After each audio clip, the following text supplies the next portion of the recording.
I have such like a strong distaste for men, and guess I've never not been with an asshole. It's so hard for me to like trust a man. We don't know what Amber has been through with men in her life. Clearly, she has been terribly hurt. The challenge that I see with Amber is that when someone begins to put an entire group of people into one category, like all men or all women, it tells us that that person, in this case Amber, is facing a very deep and painful challenge that actually continues to hurt her. And you will learn throughout this video what I mean when I say that. Amber seems to carry a belief that men will eventually hurt you. And when she is hurt, it confirms what she already believes, and that is that she has a reason to hate all men. But the challenge for Amber is that she also deeply wants love from a man. But it must be really nice to have somebody that's like there for you at the end of every day, for sure. Absolutely. That tension between distrust and yet wanting love becomes very important in understanding what happened between her and Jordan. So let's take a closer look at what may have been happening beneath the surface for Amber, as well as the challenges that Jordan struggled with in their relationship. Hi, I'm Dr. Pam, therapist and relationship counselor. I am always so grateful that you are here, whether you have been here for a while or this is your first video. This space is about understanding ourselves and our relationships in a deeper way. And if that speaks to you, I would love for you to join us. And just as a reminder, I know that this is reality TV and it is heavily edited. I am not diagnosing anyone, and I always like to say that tells you very little about a person. I am just using what we are shown to explore patterns and emotional dynamics that may help you reflect on your own relationships. Also, just to let you know, I will be using clips from all the episodes through the reunion. Okay, let's start right here. Growing up, I was not attractive like whatsoever. I was like really skinny and had this like frizzy red hair at that time, you know, and I was a dork. Like I loved planets. I had the planet shirt. So I actually got fake assed out like in 6th grade in front of the entire school, you know, that's sad. Which was like humiliating, but I didn't cuss at that guy, but I basically told him off. I was made fun of heavily like in school. That story gives us a very small window into the kind of hurt that Amber endured when she was young. Experiences like that can be deeply humiliating, especially at an age when belonging and acceptance matter so much. It's very possible that Amber learned early in life that she needed to protect herself in whatever way that she did. What I find interesting in this story is that Amber says that she told the boy in 6th grade who fake asked her out to F off. And that tells us something important. She does have a strong voice. However, having a strong voice and knowing how to use that voice in relationships are two very different things. I'm not going to allow somebody to treat me a certain way because of that. Like, I'm sorry, it's not like you don't speak to somebody that you care about in that way. So as you can see, that was at the reunion. Of course, this is Jordan's perspective, so we don't actually know what he is referring to when he says you don't speak to someone that you care about in that way. We weren't there for those interactions, but what we do know is that Jordan is clearly taking issue with the way Amber spoke to him. And from what we have seen in this show, Amber can speak very harshly when she is upset. So it's possible that when Amber felt hurt, she responded by hurting him back. Sometimes when someone has been deeply hurt early in their life, their instinct when they feel pain in relationships is to protect themselves quickly. Instead of expressing that hurt directly, the pain can come out as harshness or anger, both. And when that happens, it can create a painful cycle where one person feels hurt by something that their partner did, and the other partner then feels hurt by the response. And then both people feel like they are the injured person. This is one of the biggest challenges when working with couples that I see. You have two people sitting in front of you who are both hurt and both feel wronged. And in those moments, the most important thing to do is to acknowledge the hurt that each of them are feeling with understanding and compassion, in the hope that each person will feel validated and begin to see their partner's pain through that same compassionate lens that I offer to each of them. Those things push me away. And then on top of these arguments, like, consistently crossing boundaries with the screaming at me. And then on top of that, it just created an environment where I was totally uncomfortable even sharing how I felt with you. So I was looking out for myself in terms of my mental health and my well-being. Like, it was not a healthy relationship to put. Notice what Jordan said. Those things push me away. What we seem to be seeing here is a pattern. Amber feels hurt, lashes out, and then withdraws, and Jordan feels hurt and shares that it pushes him away. The challenge is that when Jordan pulls back, it can reinforce something that I believe may be very sensitive for Amber, and that is the fear of abandonment. And I'll talk more about that in a moment. But it is important to understand something here.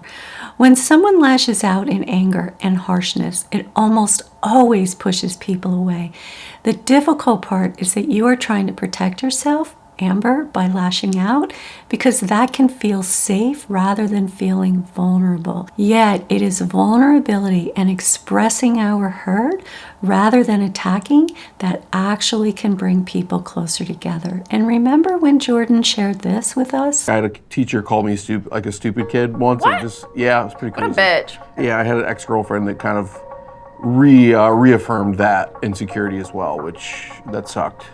When someone has experienced that kind of belittling in their life, they often become very sensitive to feeling disrespected or talked down to. So if Amber speaks harshly when she's hurt, that may land particularly hard for Jordan.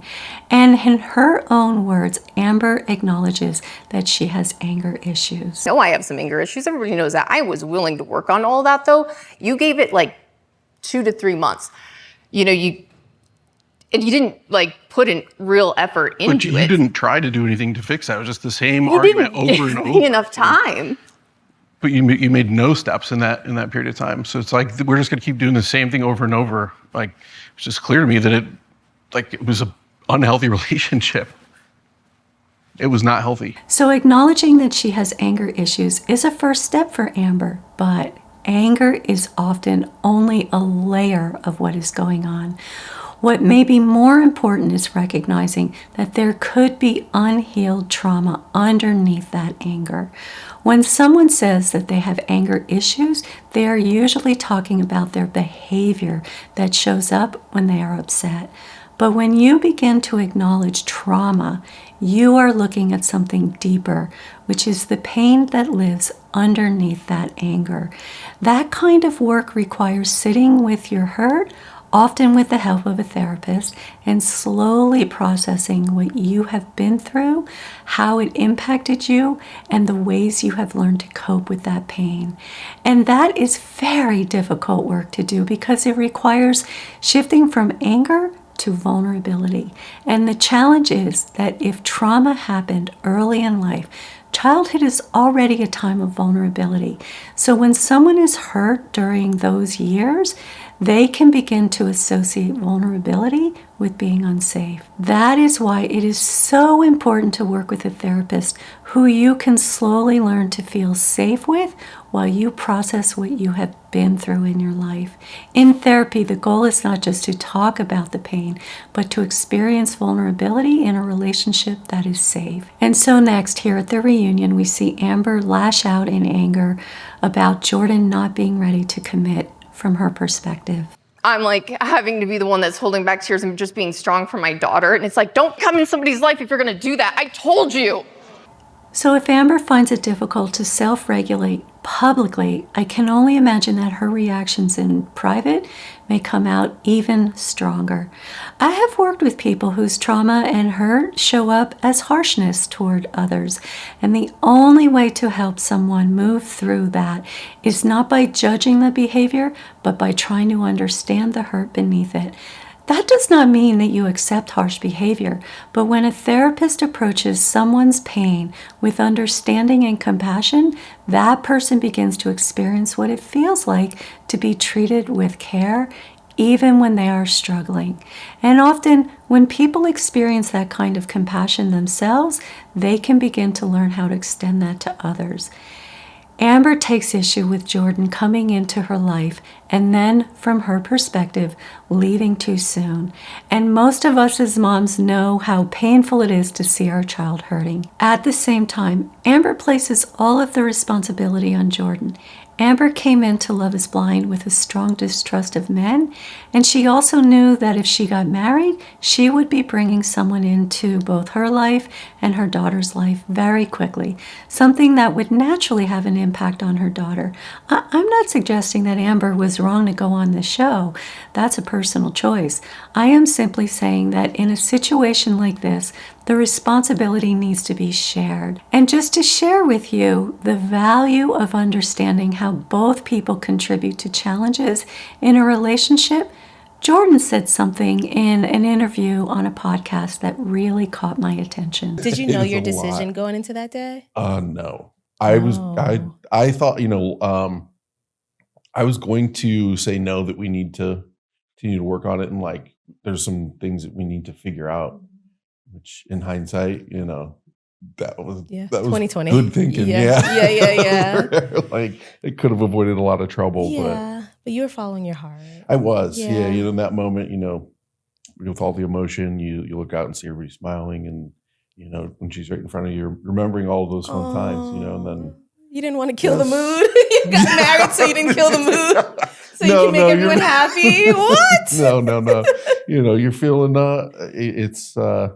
One thing that stood out to me is that you cannot go to the altar feeling uncertain about whether you are going to say yes or no. If you are uncertain, you say no. Jordan explained that when he saw Emma, Amber's daughter, sitting there along with family and friends, and then thinking about the things that he did love about Amber, he decided to say yes. But when there is significant doubt in a moment like that, saying yes because you don't want to upset Emma in front of her mom or disappoint family and friends are not reasons to get married. And the difficulty in not wanting to hurt someone in that moment does not prevent hurt later. For example, Jordan may have worried about upsetting Emma by saying no to her mom in front of her. But Emma was eventually hurt when the marriage ended. And let me be clear, I am not placing all of that on Jordan. Relationships are complex and both people contribute to the outcome. At the same time, it's understandable that Amber might feel that Jordan struggled to be fully committed. When someone senses hesitation or doubt from their partner, that can feel very painful. But Jordan also shared that as the relationship continued, he didn't feel hopeful that things were going to change in a meaningful way. And one of the challenges with a show like Love is Blind is that these couples simply don't have much time to build a strong foundation in their relationship. And without that foundation, it can be very difficult for a couple to sustain the relationship and work through very hard challenges when they appear. But let me show you one more concerning thing that Emma from the show, not Amber's daughter, said about Amber at the reunion. When we entered the pods, Amber was a man hater. And she was our mama bear through and through. So Emma says that Amber came into the pods as a man hater. Now, that may sound harsh, but what it likely reflects is how deeply Amber has been hurt by men in the past. The challenge is that it is very difficult to build a healthy relationship with a man if you carry a strong distrust or resentment toward men in general. Until someone has had the opportunity to work through these hurts and process that pain, those beliefs can shape how they experience the relationship itself. When someone carries that level of distrust, even normal relationship challenges can start to feel like confirmation that their fears about men were right all along. So let's dive a little deeper into the challenges Amber and Jordan faced when conflict showed up in their relationship. And stay with me because at the end of this video, I'm going to talk about Amber's reaction to Chris at the reunion and something that Jessica said at the reunion that I think is spot on about Jordan and Amber. Babe, Yeah. I just want you to know, like, if you do want to bail at any point, just let me know. Wait, stop. You're hearing the wrong thing right now. Amber, you're hearing the wrong thing right now.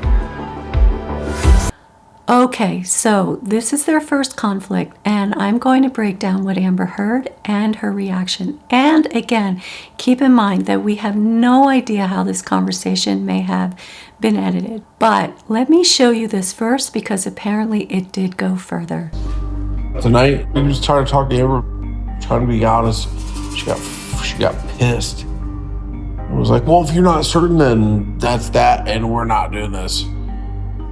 She got upset and left, and she's still pretty pissed. So Jordan shares that Amber said that she didn't want to do this with Jordan, which implies that she was the one raising the possibility of ending the relationship. Yet, earlier she accused Jordan of wanting to bail. Sometimes when someone fears being abandoned, they may raise the idea of ending things first. So let's break down what Amber heard Jordan say at the bar. So he said that he bought Emma a gift bag, which suggests that he's making an effort to connect with Emma and takes this relationship seriously. He then says that he feels like he might be invading their space, and that is scary. I'm not completely sure what he means when he says invading their space, but what stands out to me is the conclusion that Amber draws from what she says. She interprets his uncertainty as meaning that he wants to bail. This is something we all need to be mindful of in relationships. The conclusions that we draw when something we hear touches one of our fears. Amber appears to have a fear of being left. At the same time, Jordan may be experiencing a different kind of fear, the fear of uncertainty into stepping into a child's life and what that responsibility might mean for him. What's interesting here is that both of them are feeling fear, but for very different reasons. In moments like this, it can be helpful for partners to acknowledge the fear rather than immediately draw conclusions. Jordan never actually said that he wanted to bail. That's Amber's interpretation. And when you say something like that, if you want to bail, just let me know, it becomes an accusation. And that puts Jordan in the position of having to defend himself, instead of the two of them having a conversation about what each of them might be afraid of, so that they can support one another. I don't want to be with him if he's not ready for a lot of this. I don't think I can talk to him about it tonight.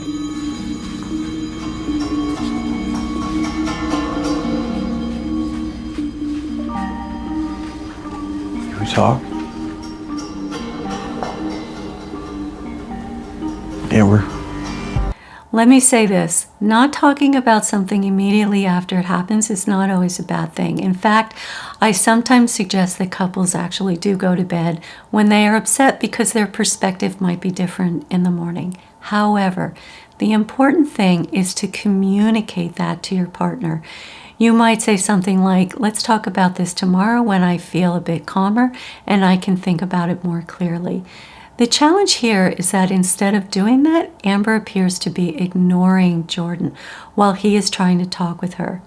But before I say more about that, I want to show you something Jordan shared in an interview. How long did it take for her to come back and talk to you after that Like fight? 2 days. 2 days? Mm-hmm. Not talking for extended periods of time, whether that's days or longer, creates even more challenges in a relationship. And Jordan actually speaks to that challenge here. I haven't even met her daughter yet. And I don't know, I've never been in like a father figure role. And I don't know, I was just trying to talk about the way that I felt. So I'm scared. The good news is at least I found somebody else I can't talk to my feelings about. Jordan shared that he has been in relationships where he did not feel safe expressing his emotions.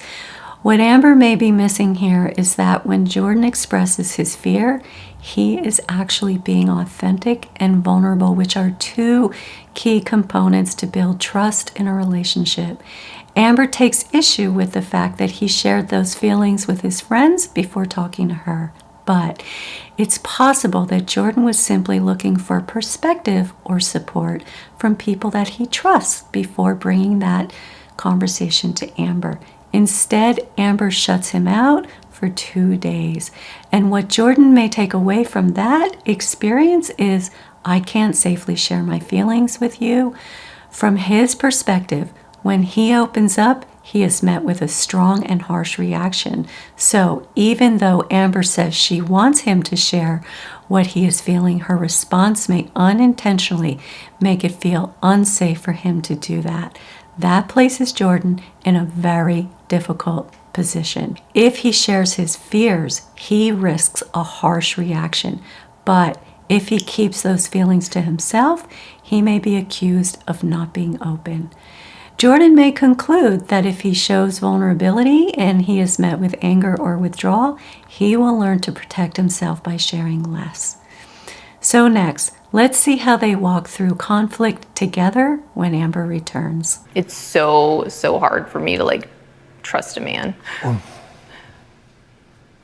They will tell you they're gonna marry you and like all this other bullshit. I wouldn't have said all the things I said to you if I didn't feel that way. Men say bullshit. Okay, I'm not the dudes that you were with. You haven't proven that to me yet. That makes me feel shitty. It's like I feel like I've put myself out here and you're just comparing me to a bunch of dirtbags that you've dated in the past. Like, that's not fair. Jordan just communicated one of the biggest challenges that can show up in a relationship. When someone doesn't take ownership of how their past pain impacted them, they can unintentionally place that burden on their partner. Amber responds by saying, "You haven't proven that yet."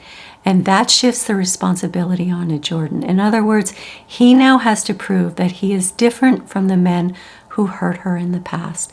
And the difficulty with that dynamic is that a partner can't heal wounds that they didn't create. A partner can be supportive and patient, but they can't carry the responsibility of repairing pain that existed long before the relationship began. I've had to build this barrier to protect myself.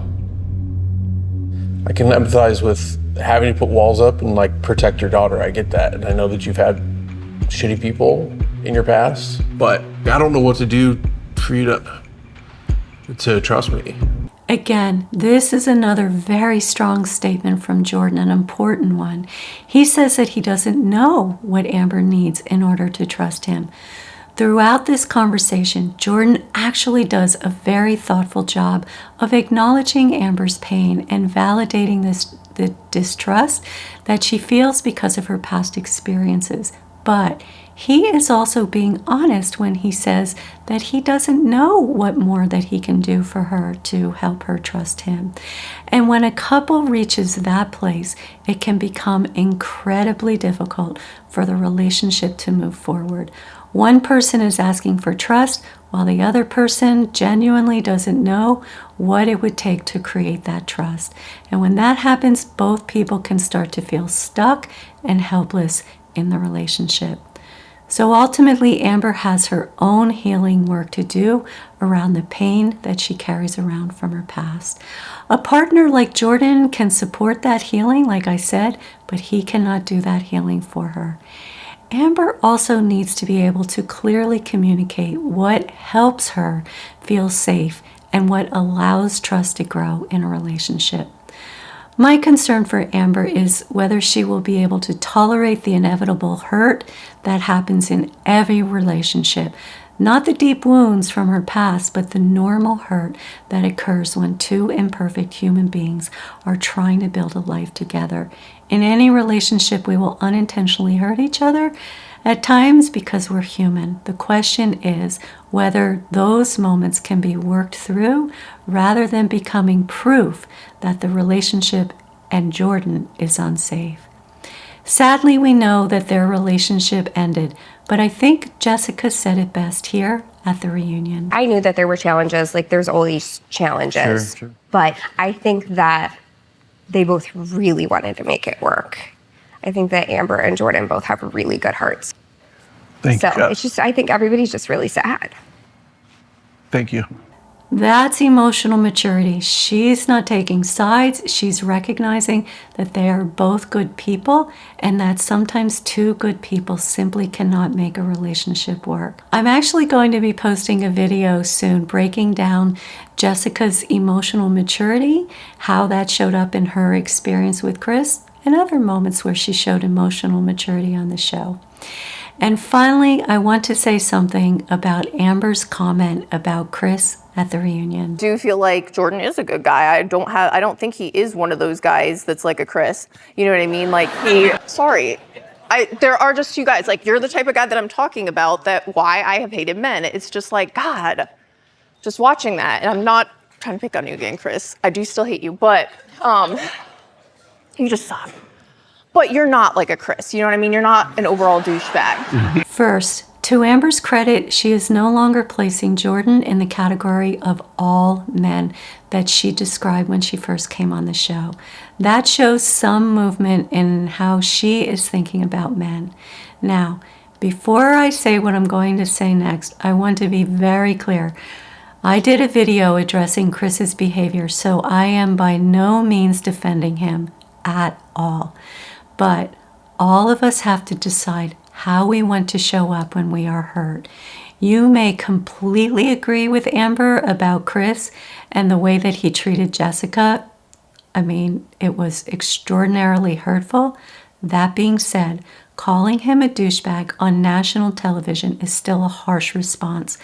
A more emotionally mature response might have been to say that she has dated men who has treated women in the hurtful ways that Chris treated Jessica, and that brought up feelings for her that were very upsetting. That kind of response speaks to the hurt without attacking the person. And that is the work for Amber, learning how to express pain without letting it come out as harshness towards others. I truly hope that she does that work, because healing is something all of us deserve. Okay, that is a wrap for today. I do hope that you found value in this video for yourself and for your relationship. Stay tuned, there's more to come. And again, thank you so much for your comments. I appreciate them, I read them. I noticed one person mentioned that they also enjoy reading everyone else's comments, and that is exactly what I was hoping for when I created this space, a place where we can all learn and grow from each other. See you next time.